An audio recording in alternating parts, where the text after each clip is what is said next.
যমুনা তাই শিশুহরি গঙ্গাকে দর্শন করে রাম মহাপ্রভু এক পা দুপা করে গঙ্গার কাছে গিয়ে পরে করে জল দিয়ে বললে ওরে গঙ্গারে মনে আছে শিখিনের কথা ওরে গঙ্গারে যমুনা তুমি সেই যমুনা প্রবাহিনী যমুনা তুমি সেই যমুনা প্রবাহিনী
ভক্তবৃন্দ পানে শিবঙ্গে সামিল নিয়ে সুরধনী গঙ্গার তীরে ওই সুরধনী গঙ্গাকে দর্শন করে যমুনার কথা মনে পড়ে গেল।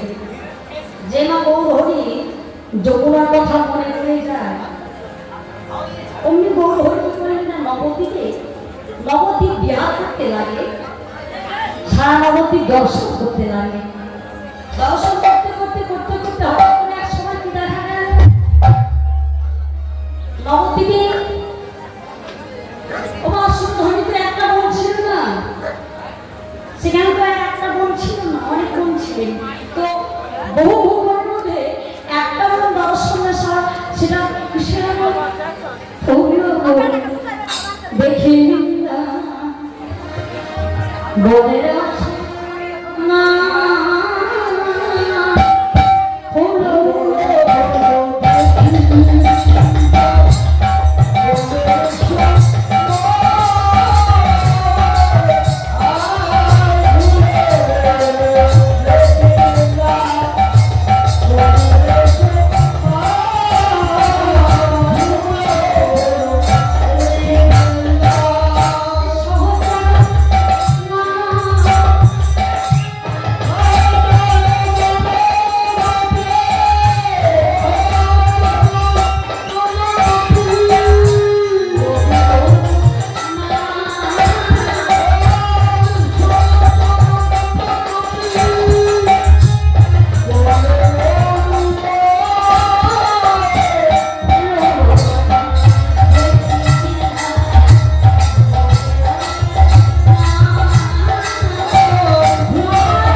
সুরধনী তীরের কিনারে সেখানে দেখলেন ফুলের বন দর্শন করে বৃন্দাবনের কথা মনে পড়ে গেল। বৃন্দাবনের কথা যে না মনে পড়ে যায়, অমনি গৌরাঙ্গ মহাপ্রভু বললেন ফুলের বনকে দর্শন করে কি বলছে, এই তো বৃন্দাবন।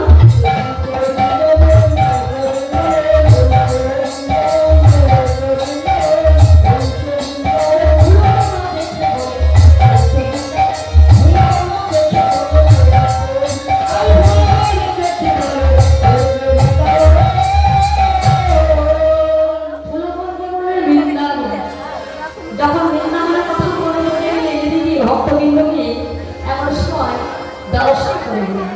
বাবা আচ্ছা একটা কথা বলো তো মায়েদের বলবো, সকল মায়েদের বলছি, আচ্ছা মায়েরা বলো তোমরা সকলে তো আমাকে চেনো, সকলে চেনো না? চেনো না? কেউ চেনো কেউ চেনো না, চেনার সংখ্যা হচ্ছে কম, বেশিরভাগই চেনো না।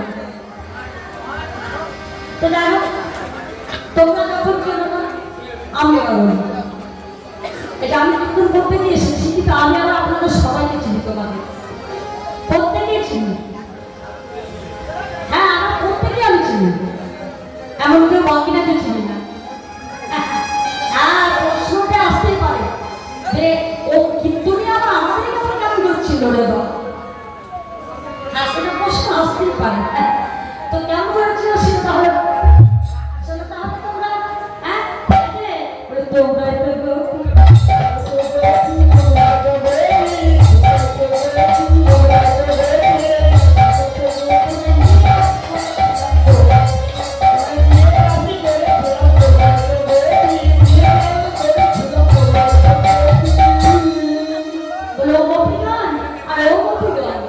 যখন ভক্তকে বলেছে তখন ভক্তরা শুনে সমগ্র এটা প্রভু আমরা গোপিত না, কই আমার কত গোপিত, আমরা হয়তো ডাক্তারি সব কেউ অনন্ত মহাপ্রভু, কেউ নিত্যানন্দ রমায় মহেশ,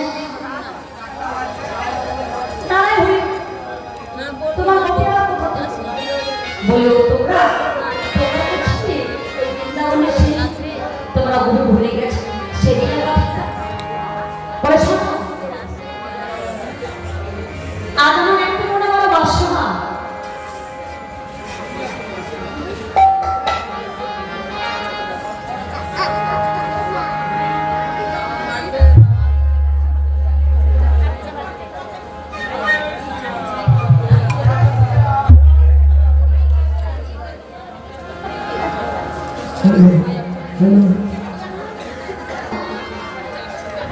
ভক্তবৃন্দ পারে সাধারণ বলে পারে সাধারণ আজকে মনে মনে বাসনা বলে প্রভু তোমার আমার মনে বাসনা কেন না তোমার তো মনে বাসনা থাকতে পারে না আর আজ আমার কিছু তোমার মনে বাসনা হলো বললে আজকে মনে মনে বাসনা যে প্রতিদিন তো হরিনাম করি হরিনাম সংকীর্তন করি তবে আজকে একটু বড় বাসনা হলো যে আজ তোমাদের নিয়ে নবদ্বীপে নয় কেশরধনীতে নয় আজকে তোমাদের শ্রীবাস আমিনারে হরির নাম করল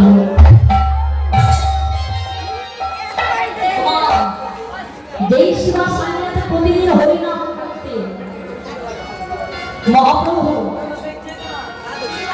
কিন্তু মা যে শ্রীবাস আমিনা প্রতিদিন মহাপ্রভু হরিনাম করতে আজ সেই শ্রীবাস আমিনাতে মহাপ্রভু হরির নাম করছে আজও হরিনাম করতে চাইনি শুধু হরিনাম নয় আর ভক্তবৃন্দ পাড়ির সন্তানকে সঙ্গে করে নিয়ে আর শ্বাস অঙ্গনে আর নৃত্য করবে তার ভক্তবৃন্দকে সঙ্গে করে নিয়ে আর চললে শ্রীবাস আমিনায় গিয়ে আর ভক্তকে সঙ্গে করে নিয়ে মহাপ্রভু আমার কি করছেন আর নৃত্য যে করবে সর্বপ্রথম একজন ভক্তকে নিলেন নাকি ভক্ত সে ভক্ত হলে গদাধরকে নিয়ে বামধারী হয়ে আমার গরু ধরে করছে জানো আমার গৌরাঙ্গ নাচছে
কিন্তু সকল ভক্তের মধ্যে আরেকজন নাকি নিত্যানন্দ সবাই তো দুই বাহু উত্তোলন করে নৃত্য করছে নিত্যানন্দ দুই বাহু উত্তোলন করে না এইভাবে দুই বাহুকে নৃত্য করছে কিন্তু কেন মহাপ্রভুর পিছু পিছু গৌর হরি আরে দু বাহু এইভাবে উত্তোলন করে তিনি নৃত্য করছেন কেন মহাপ্রভু নৃত্য করছেন গৌর হরি নিতাই ভাবলে নৃত্য তো করছেন গৌর হরি বলা যায় না নৃত্য করতে করতে যদি একবার পড়ে যায় তাহলে তো কবিতা আঘাত লাগতে পারে তো ভাবে যদি একবার যদি পরে পড়লে আমার অঙ্গ পড়ো আঘাত লাগে আমাকে আঘাত লাগো কিন্তু আমার গৌর হরিকে যেন আঘাত না লাগে তাদের নিত্যানন্দ গৌর হরির পিছনে আর হেন্দার বাহু তুলে আজ নৃত্য করছে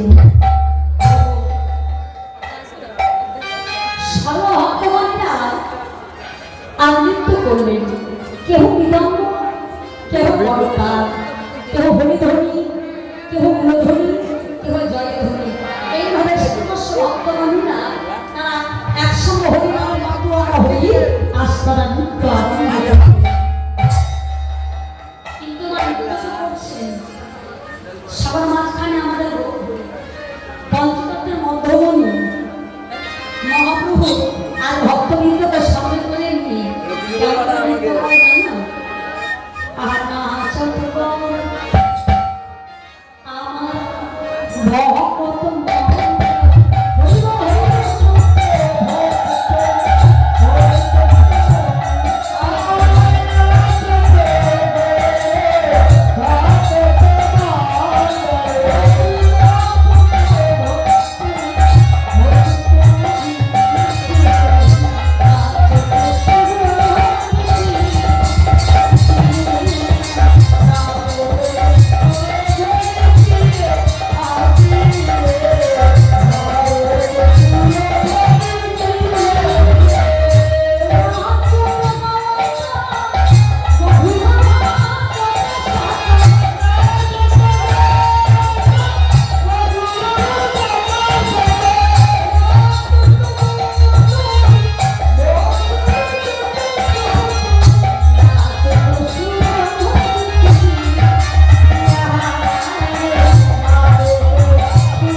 শিবা সামনে নৃত্য করতে হবে সহযোগিতার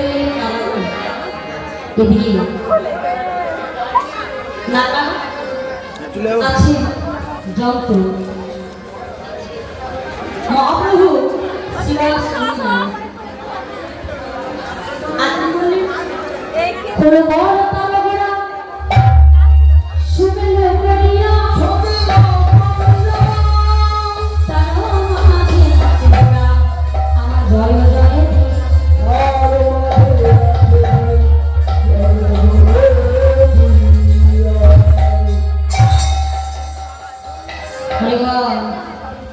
মহাপ্রভু আজকে রাতে নৃত্য করছে সামনে শহরের মিলে দিয়ে যন্ত্র খোল করতা আজকে খোল কি বলছে দেখো মা আজকে নবদ্বীপের খোলে না আর তারা আজ কি করছে আর বড় হয়ে নৃত্য করছে না এদিকে মৃদং আজ বাজে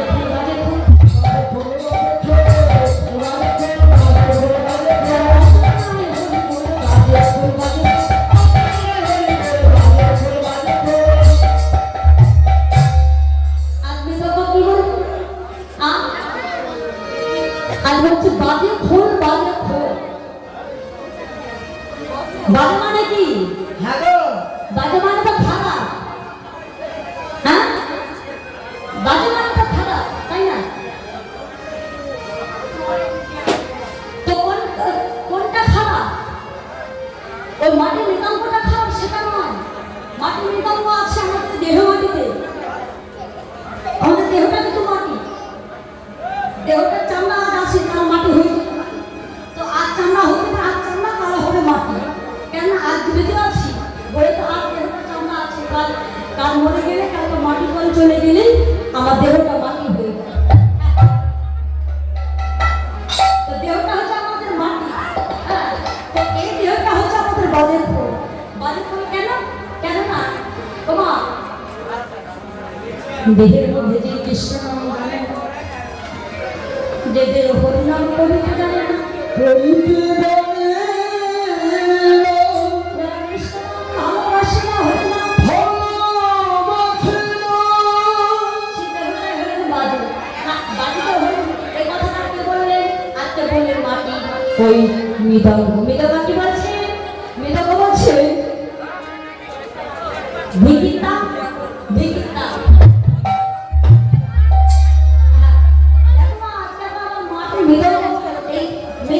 কথা বলে বাজনা বাজবে তাই না বাজনা তো বাজবে তো কথা কি বলবো দেখো বাজনা বাজতে পারে আবার বাজনার মাধ্যমেও আবার বাজনা আমার কথা বলে কোনোদিন শুনেছো বাজনা আমার কথা বলে দেখো এই মৃদঙ্গটা আবার কথা বলছে না কি বলছে তাকে ভিক তাকে ভিক তাকে ভিক মানে ভিক্ষা করে দিচ্ছে বলে ভিক ভিক তাকে ভিক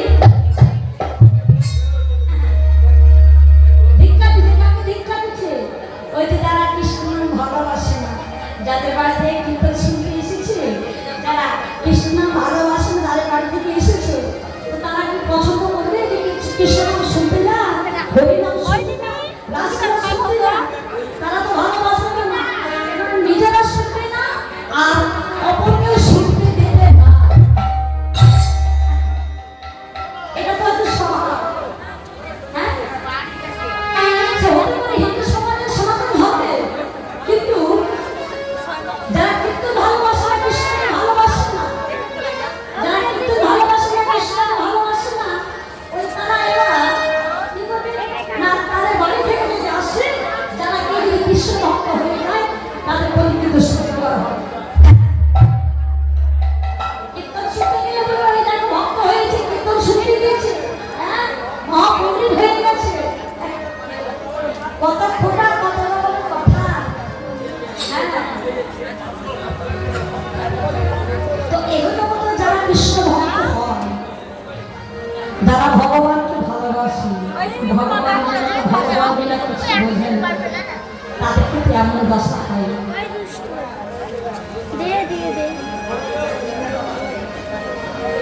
তাদেরকে কেমন কষ্ট হয়?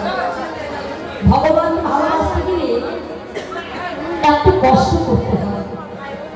কেননা কথায় তো বলে কষ্ট না করলে কিন্তু কেষ্ট মিলে না। কষ্ট না করলে কিন্তু কেষ্ট মিলে না। তো কষ্ট করতে গেলে কেষ্ট মিলে যাবে। কেননা মহাত্মা বলছে আগে কর্ম করো, ভালোবাসা করো না। আমরা দেখো না, আমরা কিন্তু কর্মটা করার আগে কিন্তু ফলের আশা করে বসে থাকি। আমাদের চাকরি পাওয়া চাকরি হওয়ার আগে ভেবে বসে থাকবে, হ্যাঁ চাকরি আসছে, চাকরি হচ্ছে, এত বড় বাড়ি বিক্রি করবো, বাড়িটাকে ফ্ল্যাট বানাবো, বাড়িটা কত কিছু করবো, কত কোটি টাকা আমি বাড়ির মধ্যে আমি ব্যবসা বাণিজ্য করবো, কত কিছু ভেবে বসে থাকি। কিন্তু না, এসব বড় ভাবা কিন্তু ভুল। এসব ভাবার আগে কর্মটা করো, কর্মটা করবে, কর্মের ফল দেওয়ার জন্য তিনি বসে আছেন ভগবান। কর্মটা করবে, ফলটা পাবে না, তো বলছে কর্মটা করে যাও। কর্মটা করতে গেলে ফলটা নিয়ে চলে আসবে। যদি কর্মটা করার সাথে সাথে ফলের চিন্তা ভাবনা করো কর্মটা করার আগে, কিন্তু কর্মটা ভালো না করলে আর হবে না। কর্মটা ভালো না করলে হবে না। তার জন্য আমাদের যে যাই বলুক না কেন, লোকের কথায় কান দিয়ে মারলে নিজে নিজে কাজ করে যাও, নিজে নিজে হরিনাম করলে নিজে নিজে কৃষ্ণ নাম শ্রবণ করো। এখানে তো বললেন গানের ভাষায়, যদি ডাক শুনে কেউ না আসে তবে একলা চলে, যদি কেউ ডাক শুনে কেউ তবে একলা চলে।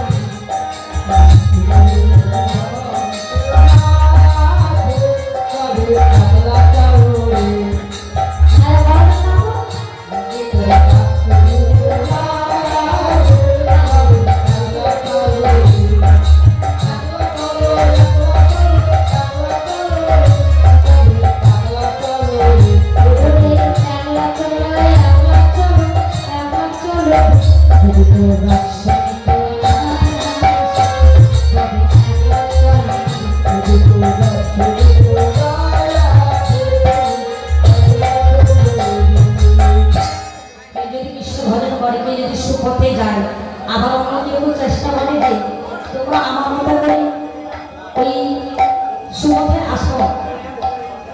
তোমার যারা সুপথে যায় তারাও কিন্তু অপরকে চেষ্টা করে তুমিও যেন আমার মতো করে সুপথে যায়। সে সুপথে গিয়ে কিভাবে অন্য কেউ যাক সেটা চেষ্টা কেউ করে না। তো তুমি যে সুপথে যাচ্ছ, কিন্তু সুপথে গিয়ে আবার অন্যজনকে যে ডাকছো, তোমার ডাকটা যদি না শুনে, তোমার কথাটা যদি না শুনে, সুপথে যদি না আসে, তো আটটা দেখে লাভ নেই। পৃথিবী যেমন আছে তেমন থাকবে, নিজের কাজ করে যাবে। কেন পৃথিবীতে এসেছে একা, যাকে বলছে আরে আমি এই কাজটা করছি, আমি এই কাজটা সারাদিনের মধ্যে করি, আমি দিনে 500 টাকা ভর্তি ও কেমন করবো, কেমন করে করবে? এই তো বাবার পাচ্ছে না, দিন রাত্রি বসে বসে পেটে পাচ্ছে। ওর তো দরকার না এই কাজকর্ম করা, ওই কর্মটা কিন্তু প্রত্যেকেই করতে হবে। কেননা বাবা যতই লাখ লাখ টাকা দিনে ইনকাম হোক, কোটি কোটি টাকা যতই ইনকাম হোক না কেন, নিজে নিজে কর্ম কিন্তু প্রত্যেকেই করতে হবে।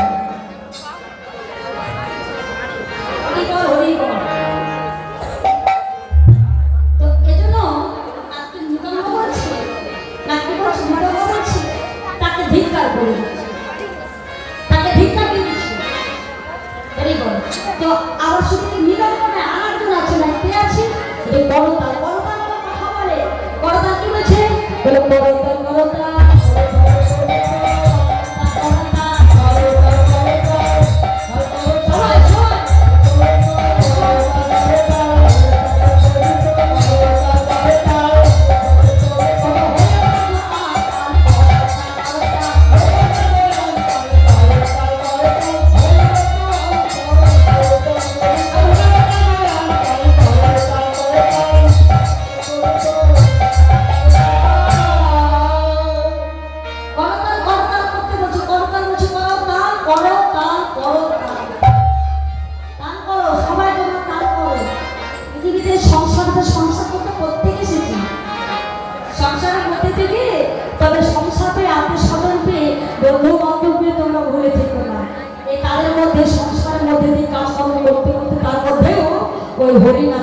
করো। কেন বাবা? কাজ করো, কর্ম করো, কাজটা করে হাতে, কাজটা তো হাতে করে করি, চলনে চলাফেরা করি, বদলে তার কাজ করি না, কাজটা করি, বদলে কাজ করি। তো বলছে মহাজন বলছে এই বদলটাকে কাজে লাগিয়ে দাও, বদলটাকেও কাজে লাগাও, বদলে কৃষ্ণ নাম করো, হরে নাম। তাহলে কি হবে? বদলে কৃষ্ণ নাম হরে নাম করতে গেলে তোমাদের এই পৃথিবীতে মানব জন্ম নেওয়া তোমাদের বিফলে যাবে না। হরিবল হরিবল। তো আজকে মহাপ্রভু ভক্তবৃন্দ পারিষদকে সামনে করে নিয়ে আর নবদ্বীপে মাথাবে আর শিবা স্বামীনাথ ভক্তদের সঙ্গে করে নিয়ে নৃত্য করছিলেন। সকলে নৃত্য করছিলেন। তো দর্শন করছিলেন কি? দর্শন করছিলেন আমাদের অদ্বৈত মহাপ্রভু দর্শন করছিলেন। কেন? তিনি তো নৃত্য করতে পারতেন, দর্শন কেন করলেন? কেন? অদ্বৈত মহাপ্রভুকে কে তিনি? যিনি যুগ যুগ ধরে ছিলেন ভোলা মহেশ্বর। আমাদের ভোলানা সত্য ত্রেতা দাপর এই তিন যুগ ধরে ছিলেন বাবা ভোলানা। বাবা ভোলানা ওই দাপর যদি বৃন্দাবনে একজন পার্বতী রাশিয়া করে তো বেশ করে সাজগোজ করছিলেন। আমার মেলা যখন আমরা যাই, কেউ বিয়ে বাড়ি যখন যায় কেমন সাজি, হ্যাঁ মেলা গেলে বিয়ে বাড়ি গেলে কেমন সাজি। তো বৃন্দাবনে রাসলীলা করার জন্য পার্বতী ভগবানের সঙ্গে রাসলীলা করবে বলে বেশ করে সাজগোজ করছিলেন। ভোলা